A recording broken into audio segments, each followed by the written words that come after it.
Hey Flow Fanatics, on this episode we go deep on passion versus flow and exploring your curiosities that can lead to passion as a flow trigger.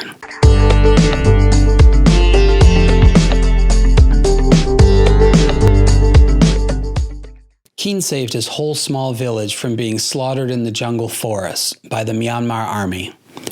Somehow led them to safety to Thailand, where they moved around in small refugee camps.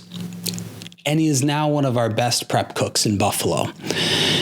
The Karen are one of the small ethnic groups that have been persecuted and officially unrecognized by the government. And I can't begin to understand what the torturous journey here must have been like for them and what they had to do to stay alive, let alone find small moments of happiness to keep them going. At one of our Japanese restaurants, he can always be found with a smile on his face, moving swiftly and with purpose. Like many of the Burmese refugees we employ, he has very little English skills, so we often have to rely on a few members who are able to interpret and translate some of the important details. But when my wife Satomi teaches him a new technique, like folding gyoza dumpling skins, it usually takes him about a week to become basically the fastest and most efficient prepper in the kitchen. We love Keen's attitude and atmosphere and can see he enjoys his work. He seems to like most of the food, although he does need a lot of hot sauce on it to bring it up to a flavor that fits his taste a little better. That's fine. Watching him work, I can see he is often in some state of flow while working. The demands of the job and the environment seems to have ticked enough boxes off of the flow triggers checklist. But I think this is a good example of the differences between passion and flow. Beyond the task at hand, he wasn't curious about enough different aspects of the job. Dr. John Hagel, the co-founder of Deloitte Consulting's Center for the Edge, describes how he sees the difference between passion and flow. Flow describes an optimal experience, which is frequently felt by those pursuing their passion. When someone is in flow, they concentrate deeply on the moment, caught up in the pleasure and challenge of an immediate task. They clear their minds of all else. Both flow and passion welcome this state because it offers intrinsic satisfaction and enjoyment in our everyday lives. However, the differences become apparent as soon as one moves beyond the moment itself and attempts to identify the factors that lead up to optimal experience. Passion is not about finding work bearable. It is the process by which people get in touch with their true loves in life and fearlessly pursue them, motivated by the opportunities and spaces for development, which often require that they ignore any rules that get in their way of achieving that potential. It is about love. For Keen, I know it's not his dream to fold dumplings or make ramen noodles for us. Nevertheless, he has found enough interest or curiosity in the job that he focuses on the details and is able to enjoy his work day for the most part.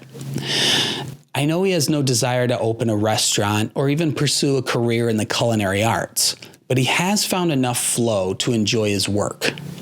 John Hagel previously mentioned the breaking of the rules, or at least ignorance of the rules, when we are deep in a passion project. And I understand from that way of looking at things that if we all got lost in our passions, then there would probably be chaos, with everyone doing things differently and in their own way. In a job, there needs consistency. In those type of jobs, there may not be a whole lot of room for passion, but there is still plenty of room for flow. I think it's important for people to realize that you may not find passion at work, and that should be okay. If you can manage to find a few moments or activities in your job that bring you flow, you should appreciate these things.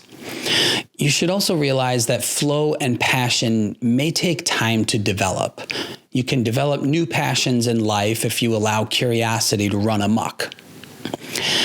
On a previous show, I talked a little bit before about intrinsic motivation, and passion definitely plays a role in motivation. But it's flow that pushes us past the point of motivation with a sense of effortlessness.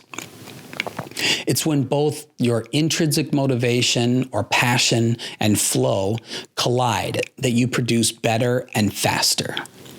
And scientifically speaking, during flow is one of the only times you can access most of the pleasure chemicals at the same time. In flow, in varying orders and amounts, there are 6 neurotransmitters that are running the show: dopamine, norepinephrine, endorphins, serotonin, anandamide, and oxytocin.